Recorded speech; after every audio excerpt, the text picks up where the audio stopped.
Ready?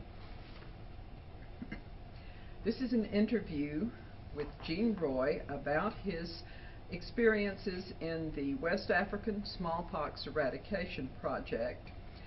The interview is being conducted on July 13th, 2006 at the Centers for Disease Control and Prevention.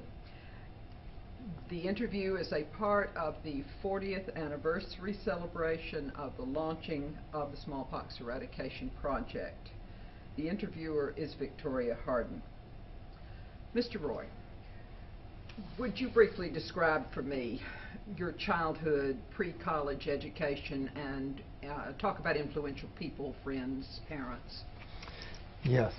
I was born in Maine in 1941 and grew up in Maine, went to primary school in Maine, and then went off to Pennsylvania for high school at a Catholic school in Scranton, Pennsylvania. I'd read a book earlier, I must have been 12 years old, The Keys of the Kingdom, and it was about Baptist missionaries. I'm Catholic, but it was Baptist missionaries in China. And I was fascinated by life in China and the Chinese. And then I was also surrounded, if you know something about Maine, there aren't many opportunities economically and for jobs and so on. People either went into the foreign service or became missionaries.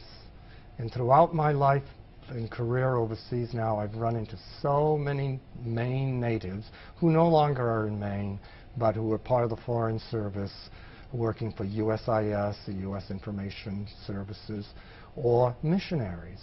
So that was my background. And so I said, I'm going to be a missionary to China.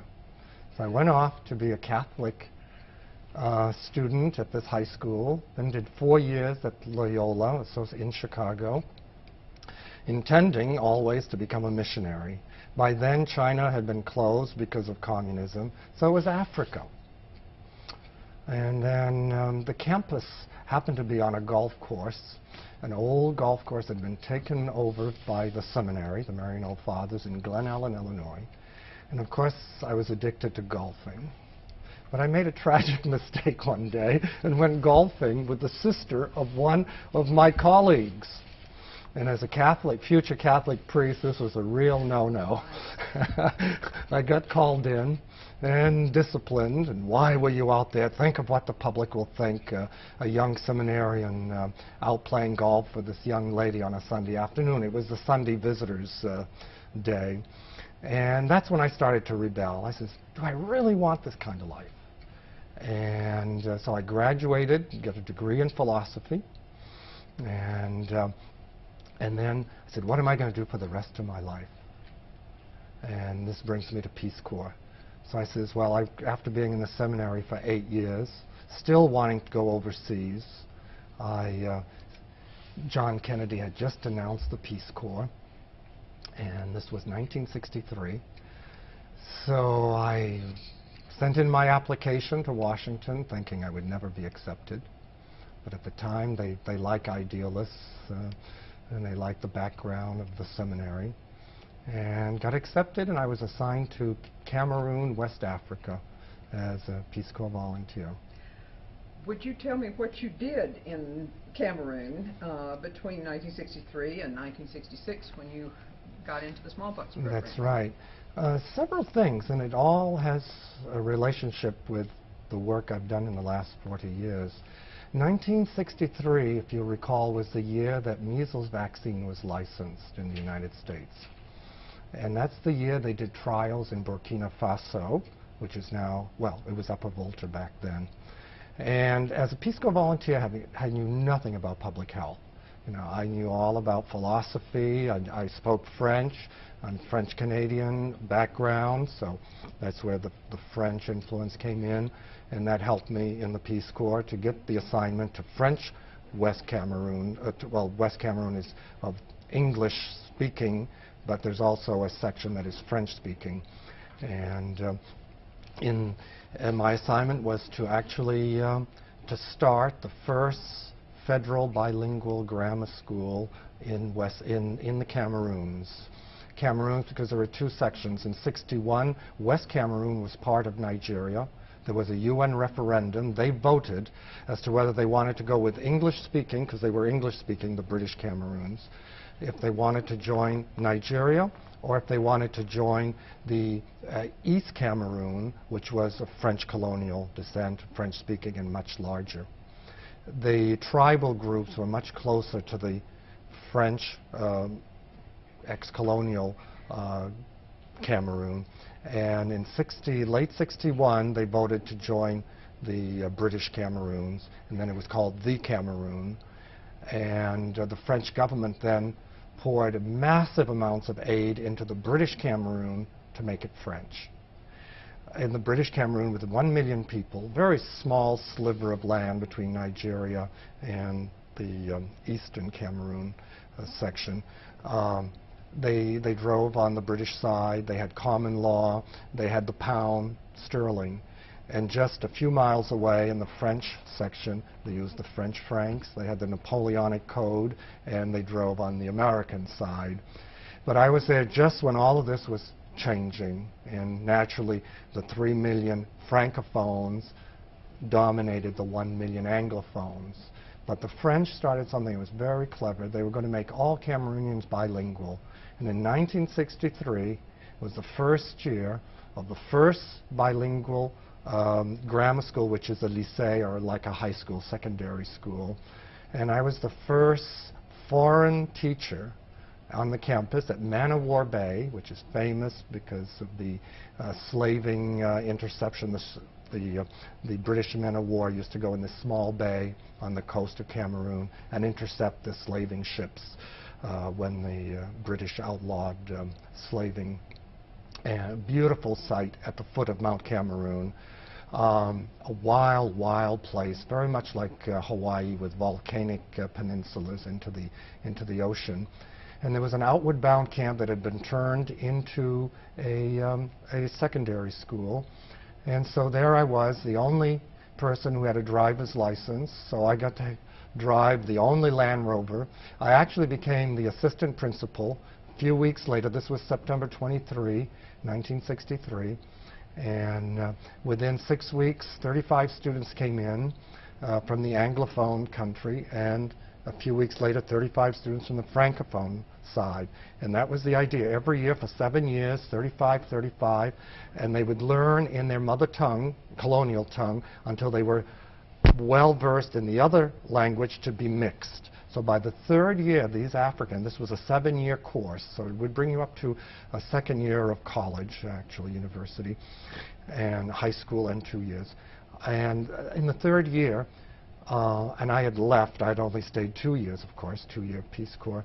But by the third year, because I went back to visit several years later, teachers in math might have been English, so they taught in English, and all the students learned in English, or all the sciences, or whatever, geography.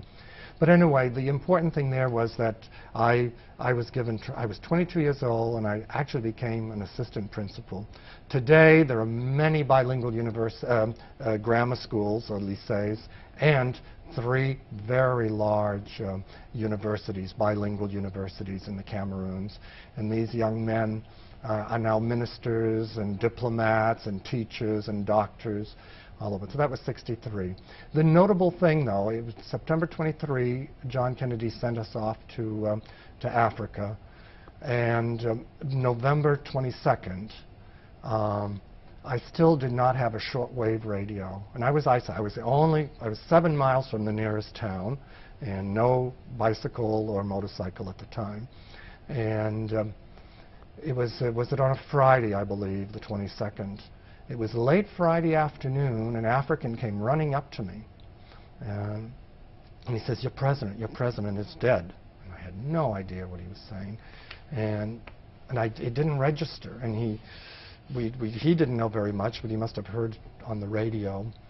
And all day Saturday, I wondered what had happened. And on Sunday, still being a good Catholic, I walked my 7 miles through woods and over 15 bridges to go to the main town.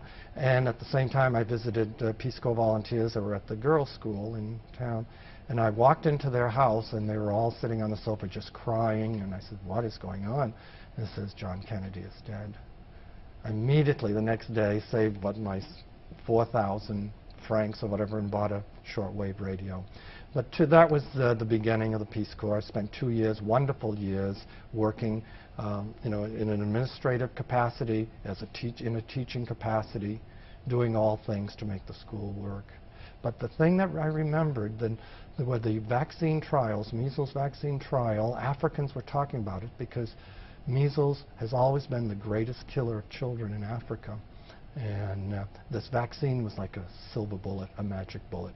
But enough about Peace Corps. And anyway, I returned to the States after Peace Corps, and I sort of enjoyed the idea of the bilingualism and went off to get a master's degree in linguistics at Columbia University. So I spent a year coming back to New York City. That was 1965. And I said, great, I'm back to civilization. John Lindsay was the mayor. And I said, gee, that'll be great. I'll have newspapers again. I'll have running water again. I'll have electricity again. What happened between September 65 and June of 66 in New York City? The railways, the metro strike, huge metro strike against Lindsay. The newspaper strike for the first time. And for long periods, I said, this is like Africa. And then the blackout, the most famous blackout. I was at Columbia University. I had an exam that night, which I didn't take. But so I said, gosh, I came back to the biggest city in the United States, and it's more like Africa than Africa. Lots of lessons learned. But there I was, worked in a halfway house to earn my living, and with the Presbyterian Church. So I started sort of moving away from started with the Baptist Chinese missionaries, Catholic, and here I was in New York City working with the Presbyterian Church, helping them out, nothing in the church, but just doing their bulletins. I was a great typist, and again, the administrative sort of things. The one thing, and will get us to CDC very quickly, was the Peace Corps was excellent about helping us find jobs and careers. And every month, we'd get a green sheet, we called it. It was all the job announcements, universities, foundations, private corporations. And at that time, everybody wanted return Peace Corps volunteers because they said they're serious and so on. And the green sheet, one month, had an announcement, this institution called CDC. And I said, gee, that's the Cameroon Development Corporation. And the Cameroon Development Corporation is now called the Commonwealth Development Corporation, but it was an old British colonial company which grew the bananas, the rubber trees, and everything in Cameroon. So I knew, well, what is this CDC? And they're looking for somebody for Africa. And they said you needed French, preferably, French-speaking ability, some administrative experience, previous experience in Africa. I said, boy, this is great. But then they had all the public health requirements, and I said, oh, this will never work. I also had another wonderful job, and I had my master's in linguistics, was to start up the USIS was starting the English language schools throughout the world at the time in 1965. The USAID gave a contract to, I don't know which group it was, it may have been the Academy for Educational Development, but they were hiring a director of the English language schools, English as a second language, for Leopoldville in the former Belgian Congo, Kinshasa, where I ended up living for 4 years later, many years later. But that was also, I was accepted to be the director there. So I had a choice of either this, well, I applied to CDC and eventually did get recruited. But perhaps that's where we can start talking about CDC, because it's an incredible saga of how I jumped ship from linguistics to public health. This is fascinating. Is it unusual for CDC to recruit from outside? And what made them decide to recruit you? What qualifications did they? Excellent question. And it's a lot of luck on my part, a lot of trust and risk-taking on CDC's part. And I hope it was worth it. For me, it was.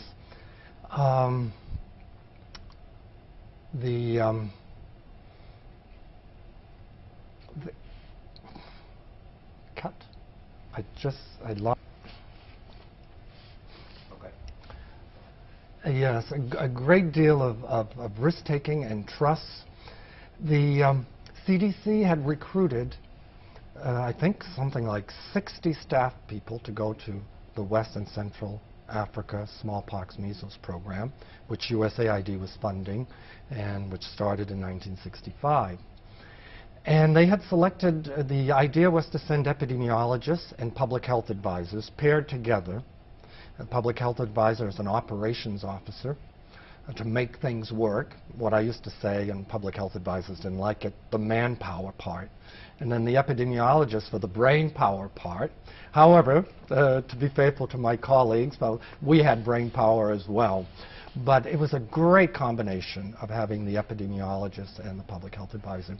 So they'd already recruited the epidemiologist for the country that I eventually was assigned to, which is Dahomey, now called Benin. And it's just west of Nigeria and east of Togo, sandwiched in between Togo and Nigeria. Just a sliver of a country with, at the time, 1.5 million people. Not very large. But the first public health advisor who was recruited had a heart attack. So he had to decline.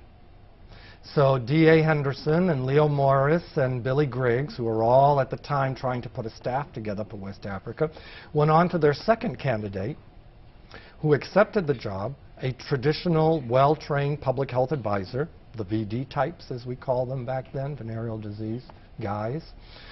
And he was raring to go, but the wife says, "Oh, I'm not going to Africa. I can't move the family." And so he declined. By that point, there were very few or no public health advisors who had been trained and who had come up through the ranks at CDC from the 50s available to go to Dahomey, and that's when CDC, Leo Morris, and D.A. Henderson reached outside, and they eventually hired 3 public health advisors from outside, myself, Mark Lapointe, and Jay Friedman. All 3 ex-Peace Corps volunteers. All 3 had French experience. All 3 had teaching or administrative experience. None of the 3 had public health experience. So that was the risks, I think, that and the trust that CDC, DA did take. So in a way, they looked and they saw, okay, there's a Jean Roy in New York City. They sent Leo Morris out. Leo Morris came to the halfway house at the Presbyterian Church, where I was working, on 36th Street. And we had an interview. We went to the bar, had a beer, and I said, "Oh, I'll never get this job." Meanwhile, I had heard that CDC had commissioned officers. And again, what was happening in 1965? Vietnam. And you saw my career. I had been deferred because of the seminary. I'd been deferred from the draft because of Peace Corps. I'd been deferred again because I came back to get a master's degree at Columbia. And I had an 81-year-old lady in Augusta, Maine, that was my draft board, who had been after me for about 12 years. And I said, how am I going to get around this? While I was in New York, I visited a colleague from Peace Corps Cameroon who was an urban planner who was had an apartment in Greenwich Village. And he says, "I'm doing my Vietnam duty." I said, "What?" He says, "Yes, I'm a commissioned officer. I don't wear a uniform. I go to work every day." And he was a sort of a sanitation engineer, urban planner, and he fit right into the Commissioned Corps category for the Commissioned Corps. And I says, "Boy, that's a fantastic way to do your Vietnam service." And then I found out that CDC had this Commissioned Corps. And I said, boy, perhaps I should put my money on CDC rather than the Leopoldville-Kinshasa linguistic directorship. But meanwhile, just to protect myself, I took the Army Officers Candidate course, tests, and also qualified. I says, if I'm going to Vietnam, I'm not going as a grunt, I'm going as an officer. So those are my 3 options. Leo Morris came, interviewed me, and D.A. Henderson sent a letter later on. "We'd love you to join us. We'd like to assign you to Dahomey," which of course I knew. I'd visited Dahomey in 1964 when I was a volunteer. So I knew exactly where I was going. A beautiful little place, which we'll talk about in a minute. And so I came to CDC July 5th, 1966. I was sworn in along with Jay Friedman and Mark Lapointe. All 3 of us came July 5th. And started auditing the EIS course and started doing all the training to get ready for the smallpox measles program. Did you know anything about Dodge trucks when you got here? No, that was great. What did we do? We learned all about jet injectors, the guns. Dodge trucks went up to the Chrysler Corporation down in near the airport. East Lake? Is that East Lake? Down by the airport, yeah. And went together with Bill Fagey, Rafe Henderson. It was just amazing. I was 25 years old, and my first time in the South, and lived in a rooming house across from the Rollins School of Public Health. Mom Oates had a porch, a clapboard house, just right out of any novel of the South of the 40s, 30s, and 20s. Matter of fact, we had rocking chairs, and Gordon, Robin, and I, we were both rooming at Mom Oates. They had spittoons in the living room, both chewed tobacco, and there was no air conditioning, of course. So humid that the ceiling over my bed fell on me while I was sleeping in the rooming house. Just to give you, here was a Maine boy who had been to Africa, but arrived in Atlanta and found a whole new culture, way of life, never thinking that I'd spend the rest of my life based out and in Atlanta. Okay. The summer of 1966, then, when you got here and you got started, you were sworn in, but were you a commissioned officer yet? What about your lady at the draft board in May? Exactly. No, it took quite a while. I was sworn in as a civil servant and started the training. About 2 weeks later, July 10th, 12th, 14th, received another letter from my draft board saying that in October I would get my final notice and I would have to report to Fort Dix. So I went to D.A. Henderson and said, D.A., look at this. All this work you've done. I'm your number 3 candidate for this job. The first one had a heart attack, second one didn't want to go, and now I may not be able to go. I says, but I hear you have the commission corps at CDC. And D.A. says, yes. And I says, well, do you think I could, be accepted? And he says, no, it's for doctors, dentists, nurses, statisticians, epidemiologists that have PhDs. And he says, if we do it for you, and Vietnam was getting other boys as well, and CDC was filled with public health advisors of that age, draft age, so if we do it for you, we'd have to do it for everybody at CDC. So I resigned. And my luck was Delta's only time that they went on a massive 2-week strike was the summer of '66. No Delta flights out of Atlanta. And I was leaving, but I told DA that maybe, but he said something. He says, if you get commissioned, that's fine, but we can't do it for you. He says, do you know Washington? Do you know anybody in Washington?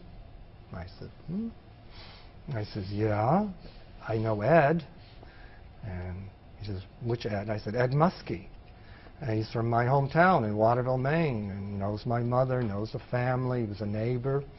And he says, well, when you go back, and I was going back on Greyhound bus, so it took me a day and a half back then to get to Washington. Went to Ed Muskie's office and saw his secretary, Virginia, and told her the story. She says, well, wait, Ed is not here. He's meeting with Bill. And I said, Bill who? And he said, Bill Stewart. I didn't know who Bill Stewart was.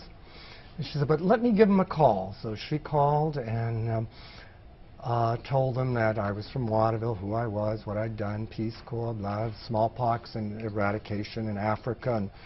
And Ed told Bill, and Bill says, gee, that sounds good. Tell him to go over to the Commission Corps office, fill out the form. So great. I went over to the Commission Corps office, started to fill out the form. Which medical school did you go to? Doesn't apply. Which dental school? Doesn't apply. Which nursing school? Doesn't apply. Do you have a degree in chemistry, in engineering? Niet, niet, niet. Signed it, dated it, submitted it, and then just before leaving Washington, I called DA. It was about 4 o'clock in the afternoon, and I told DA, yes, I've seen Ed Muskie, and this fellow Bill Stewart. He said, who did you say? And I said, Bill Stewart. He says, holy smokes, he says, and DA's always said, holy smokes. He says, that's a Surgeon General. And I said, yeah, I guess. Well, I knew Ed Muskie was the sponsor of the Clean Air Bill, the very first Clean Air Bill in 1965. And Ed was speaking with Bill over the, when his secretary called about my situation. So I told DA, I filled out the form, but you know, it's not going to go anywhere. And so I took the bus, went up to Maine, another 2 days on the bus. Then about 3 days in Maine, DA calls me, Gene, do you want to come back to Atlanta? We think it's going to work. So I took the bus all the way back, 3 long days, because there were no flights. Came back and continued the program and did all the training, the Dodge trucks, the jet injector, the French training, the statistics. And then one of the fantastic things that summer were the speakers from London, people who had been to Africa, the public health workers who had been working on sleeping sickness and leprosy and other diseases. They're just the greats of public health that are all dead now, I'm sure. But just inspiring. That whole summer was just like a graduate Peace Corps training course. My Peace Corps training was at Ohio University for 3 months, 3 years before, but this was just an upscale version of that Peace Corps training, which was absolutely fantastic. And here was a very timid, shy fellow from Maine, although he'd traveled all over the world, was still very timid and shy, but extremely impressed with CDC and what went on that summer. So in September, everybody started going off to their assignments. And it was a critical thing that everybody needed to have was the security clearance. And you couldn't move your family until the whole family had security clearance because you were going with the U.S. government. And 1 or 2, won't name names, I don't remember them, didn't get security clearance, and after all the training had to pack up their 5 children and then go back to Arizona and start a life again where they'd left off before. Very disappointing. So we were all very nervous. I'd gotten security clearance for Peace Corps, so I was a little optimistic, and I hadn't done anything strange. Hadn't been burning flags or draft cards like everybody else was doing.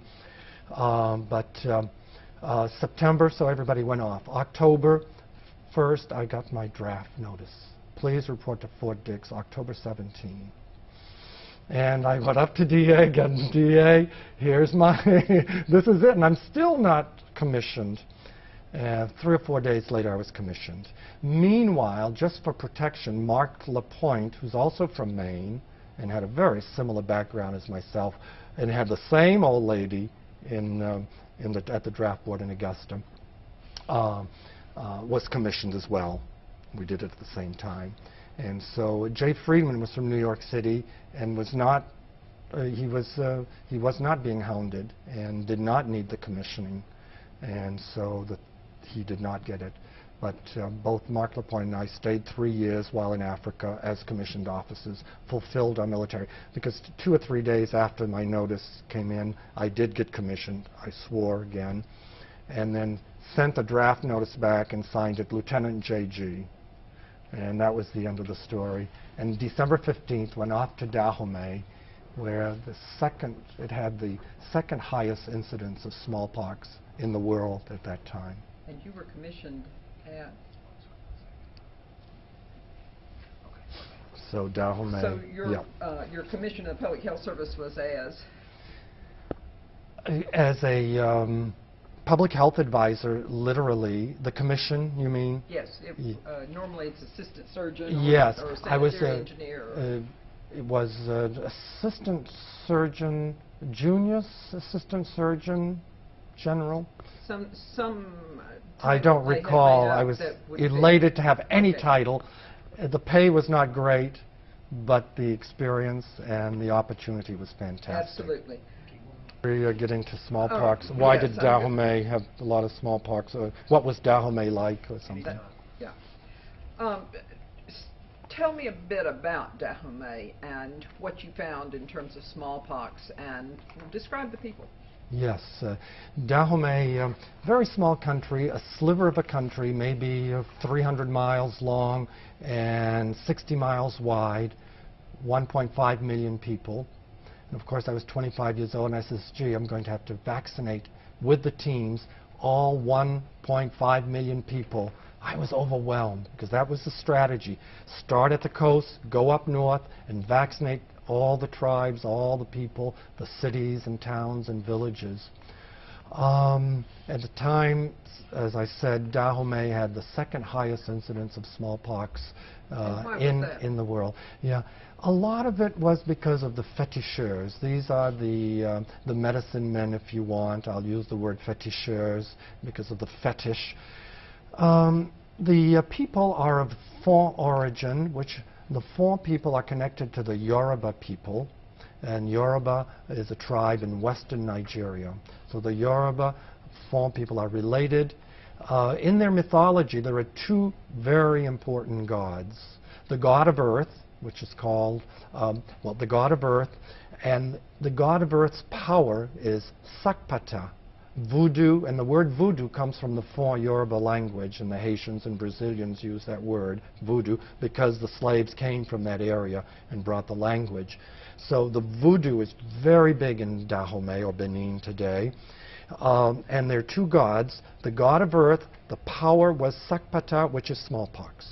The other god is Shango, and the African Americans talk a lot about Shango here in Atlanta, I've heard. Shango is an important mythological god, and that's the god of the heavens or sky, and the power there is lightning. But Sakpata is the power of the god, and the feticheurs, who are the sort of the religious representatives of the gods in mythology, were responsible for purification and cleansing smallpox-infected people and villages and families. And this was their living. They made their living.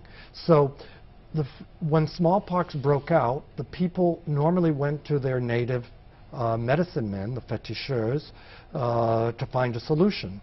It was the scourge, of course, of the world and of Africa and Dahomey. During my lifetime, I saw hundreds and hundreds and hundreds of cases of smallpox. There's horrible disfigurement and on and on. The smell, I think everybody will tell you, when you walked into a house with a smallpox case, you could right away, you knew it was smallpox and not chicken pox or some other disease. The smell very, very, very, very strong, and of course total disfigurement and pustules and so on. And I'm sure others will describe it much more epidemiologically than myself. But the feticheurs would hide these cases because they would be paid by the villagers to heal and to solve the problem. And the only time we heard about smallpox is when it totally got out of hand. The feticheurs did not have a good vaccine. They did variolation. They would take scars from some of the patients, and they would use the scabs, if you want, not scars, scabs, and then they would dry them, grind them up, and blow them. And so they would actually infect people, so they say, allegedly. And so they wanted to perpetuate smallpox, and we were there to stop it. So you see, we had our common enemy, and it was very clear very, very soon that this was a major cultural barrier to eradication of smallpox. And that's when we started doing anthropological studies. Gordon Robbins, who was a health educator in Lagos at our regional office in Lagos, which was right next door, an hour away, came and really studied the situation. How do we deal with it? And an answer to dealing with it is sort of how we dealt with chickenpox. Because when I first arrived in December in Dahomey, Benin, I'd heard there was a massive outbreak of smallpox in the prison in the town of Ouida, an old slaving town with a fort and a big prison.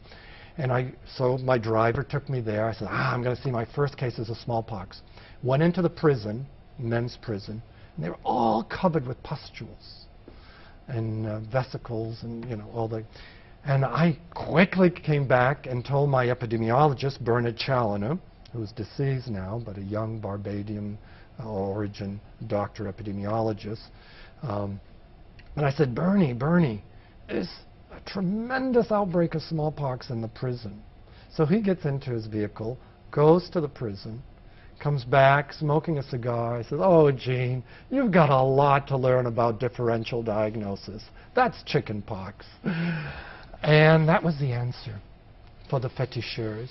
And that's what ultimately happened. To make a long story short, over the years, over 2 or 3 years, as we gradually contained smallpox in Dahomey, in spite and with the fury of the féticheurs, we were taking away their business, they started focusing on chickenpox.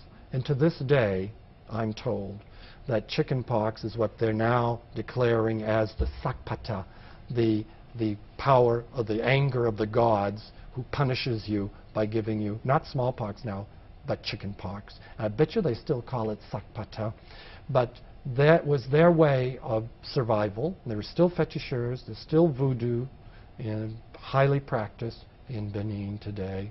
But I think that's one of the reasons why our surveillance was very, very bad. And as DA said, surveillance was the key to any disease eradication scheme. And bad surveillance. I wasn't a real great epidemiologist. I'm not even a good epidemiologist. Thank God. That's why I had Bernie and Rafe Henderson and the others, Mike Lane, who would come to Dahomey and give the support I needed. But even with the French colonial system, which we used, the Service des Grands Endemis, I'm sure Don Millar has talked about it, because what the colonial approach to public health and to containing yellow fever, leprosy, and the other major diseases was to have these roving mobile teams. And they would go with tents, cooks, all the luxuries of home, and they'd go off for 3 months with the French médecin, the medical director, leading all the African nurses who were very well supervised. They loved it. There was an esprit de corps, teamwork, and they'd go off for 3 months and come back and rest a month and go off. And at the end of a year or two, they would have covered the whole country. And that was sort of an outreach service. We used the same approach in smallpox, starting using those same teams that had sort of gone defunct with independence in 1960 and 1961 in these countries. The French stopped supporting the colonial medical services, public health services. And when I arrived in Dahomey, I found all these they're all male nurses, male health workers, laboratory technicians, who were ready to go out en tournée, as they say, tours, 6 weeks, 1 month, 3 months. They were ready. They loved it. And that was their work, and they were helping people. But for 2 years, they had done nothing. So when I arrived there, set up an office, I had found 15 of these teams. And I had 15 Dodge trucks that arrived at port and started setting them up. And at 25, this was an awesome responsibility. But I think all the previous experience in Cameroon and the Peace Corps really helped me. Great support from the American Embassy. USAID was not so supportive, but they weren't too keen on the smallpox part, but they were keen on the measles and part of the campaign. But set it up and trained, did the same training. I just replicated the training I had here in June, July, August, September, and then in December, January, February, 66, 67, we trained all these nurses and then organized them so that we did the mobile teams again. So they would go out for a month, come back and rest for 2 weeks, and their mission was to use the jet guns and to vaccinate everybody from coast to the north, up to the desert. And of course, we'd done about 1/3 of the country, so about 400,000 vaccinations. And we thought that was great. Today, I'm doing 1 million a week now in Africa, or in Kenya, we did 14 million 2 years ago. But 400,000 back then seemed incredible. And everyone was doing that in all the countries in West Africa. But Bill Faggy says, how come we still have smallpox where we vaccinated everybody? That's because we weren't looking for cases. Our surveillance was not good. And we thought just by vaccinating the masses, as India tried to do and still had smallpox, we were missing the people who didn't want to get vaccinated. And with the féticheurs, they were hiding, not coming to vaccinate. And the féticheurs were against us, and they were telling the population, don't get vaccinated. So these were the reservoirs for smallpox. So Faggy saw this, Rafe Henderson saw this, and that's when we started the strategy of search and destroy. using Vietnam language. Eradication, escalation, these are all, what's his name, later became the chief of staff of Ronald Reagan, but he was the general under Vietnam, whatever. But we used a lot of that language, but again, we had this, you know, the esprit de corps and the morale and so on. And Rafe Henderson came to Dahomey and said, let us try something. He says he wanted 12 motorbikes, 12 vaccinators that he trained for identifying smallpox, going out and looking at suspect cases. So there we started a very intense surveillance program. And Rafe came and lived for almost 3 months in Dahomey. We got him an apartment, and I gave him free rein. Says, Rafe, I don't understand this search and destroy stuff, eradication. I said, go for it. So I gave him a free hand, and I kept on running the regular operation, the systematic, rational, ancient method, which I hope is a lesson learned. Malaria eradication failed in the 50s because it was too systematic, too military, too rigid, not flexible, and every country did the same thing. That's trash. That's stupid. You must be constantly changing, adapting. I think Bill Foege and Rafe, that was the genius of those early days of smallpox, figuring out that mass vaccination is not the answer. Sure, for some diseases like measles that are highly contagious, you want herd immunity and so on. But in this instance, it was search and destroy. So Rafe had his 12 motorbikes, his 12, the dirty dozen as we call them, and he had a great time. He had his Land Rover and would follow them, supervise them, and they went off and they would probably go to 12 different sites and report back whether it was smallpox or not. If it was smallpox, they would go right back and start the containment, vaccinating everybody in and out of the village, not let people out or let people in, and make sure that everybody was vaccinated. By doing this strategy, within 3 or 4 months, smallpox just started going down tremendously. And then it was a secondary goal to vaccinate everybody. It was good policy to give everybody, because, again, for 4 or 5 years, we kept a surveillance, regional surveillance for smallpox to be sure that there was no appearance of hidden cases. So it was good to have as many people vaccinated. But the key to eradication was the search and destroy, the containment, and the flexibility to adapt to new diseases, new approaches, and not use the old ways. If one thing I've learned over 40 years, I don't want to repeat today, and I'm very active in the vaccine in Africa today in public health, and every time I see something and I see young people wanting to do things I did, and I says, no, that is totally wrong. Do not. You might have learned this as an MPH student. And I says, no, you must, what is the situation? Everything's different, it must be customized. Well, and one of the most important things that I have gleaned is that not only figuring this out, but the importance of the logistical support of getting out into the villages, having those trucks and having them work, finding housing for these people, that it was certainly much more than a medical problem. Can you talk about that a bit? Absolutely. And now I give a lot of talks in Europe, and I says, these are not public health problems. These are not medical problems. These are logistics problems. They're management problems. They're operational problems. And I dare say that we still, and this is very controversial and not really fair to our medical colleagues, but a lot of the problems in public health today is because we've used a medicalized approach. Let's take HIV, for instance. And I give this talk, and I give it to old ladies, to governing boards of the British Red Cross, Belgian Red Cross, because I'm with the Red Cross in Europe, and I shock them. I says, do you really think that doctors and nurses and hospitals and laboratories can stop HIV? They can't. And remember now, I'm with the Red Cross, so I'm talking about civil society. I'm talking about people themselves. The people in the villages are going to stop the HIV, I said. Because to really stop HIV, you have to be in the bedroom. Are the doctors, nurses, hospitals, medical centers in the bedroom? And then somebody, a Belgian HIV activist, says, no, it's behind the bus stop too. And I said, well, are the doctors behind the bus stop too, where you go for a quickie? So I think this is an example of where civil society, and you know, smallpox was eradicated in Bangladesh and India because we removed the task from the medical community. We allowed thousands and thousands of ordinary people with the magic of a bifurcated needle and you can learn that in 5 minutes. And by tens of thousands of ordinary people doing bifurcated needles, eradicated smallpox. So I would go right back to, we must be aware that all what we think is a medical or public health problem, it is a people problem.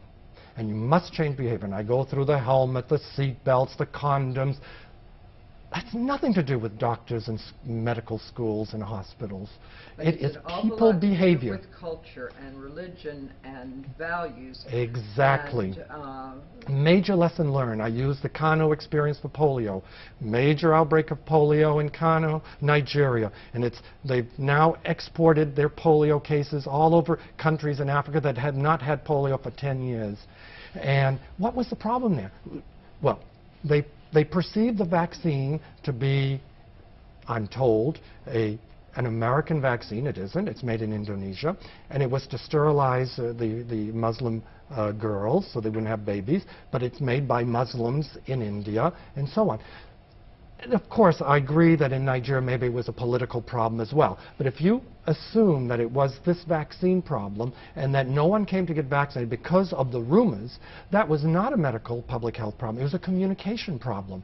And had we spent in the last 40 years USAID funding, public health funds, on people rather than on consultants and elephants of hospitals, white elephants, I think we'd be further ahead today. In Kano, we should have spent our polio eradication money on schools, mosques, churches, people, Boy Scouts, Girl Scouts, and the Red Cross, as I say.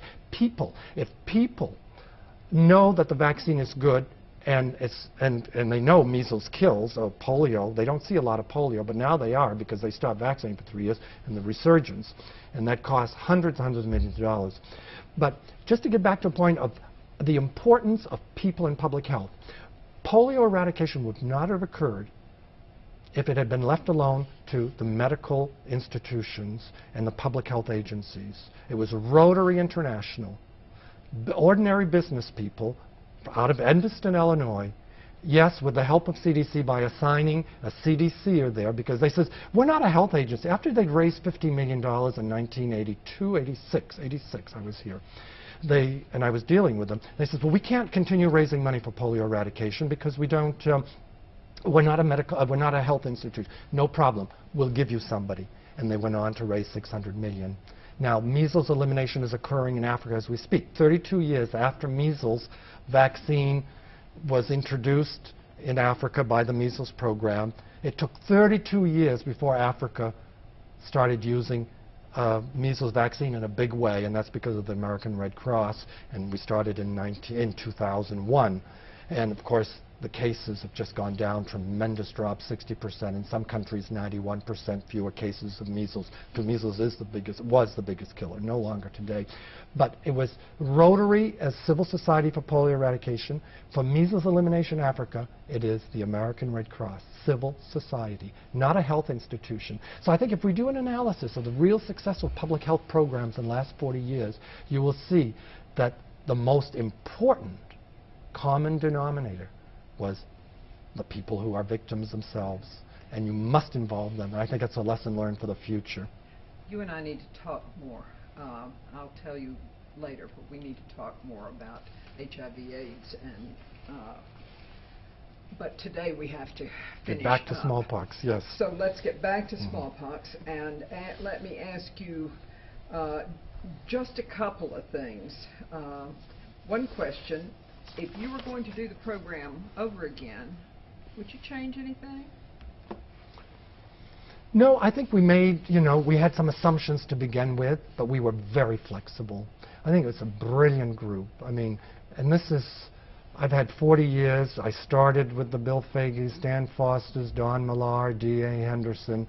I mean, how many people in this world that had the privilege, somebody especially who didn't know any public health, was not qualified at all, for a job like this by standard rules. And today, if I tried to get into CDC with the qualifications I had back then, I would never get my foot in the door.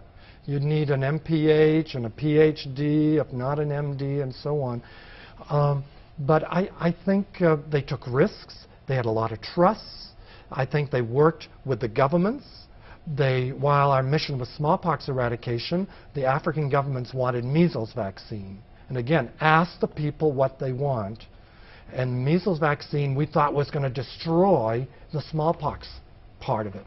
And it actually enhanced it, because the Africans were dying. Many more people were dying of measles than of smallpox. But smallpox was a threat to the Western world, to Russia, to the Soviet Union, and so on. And so the world wanted smallpox eradicated. And sure, there were a few countries in Africa that had smallpox. So they were a major global threat. But measles was killing millions and millions of children under 5 every year in Africa. But listening to the people, taking risks, being flexible, constantly changing, and learning.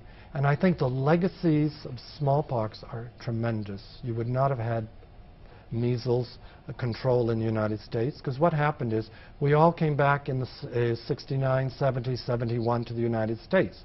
We, even as public health advisors, not epidemiologists, we knew a heck of a lot about surveillance.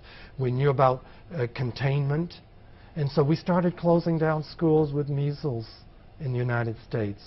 I went back after several tours in Africa, but 72, 73, I ended up in upstate New York with Alan Hinman, who was the EIS officer then, and the commission and the epidemiologists. And we started closing down schools, doing search and destroy, containment vaccinations. And so I think that we all brought back to the U.S. real tools, learning lessons that were applied that helped control measles in the United States. Ciro de Quadros, who was smallpox eradication in Ethiopia, came back to PAHO, was a major, major player in polio eradication in the Americas. And they associated measles with that because of surveillance, acute flaccid paralysis. They were looking for AFP, and they found a lot of measles, but that worked very well.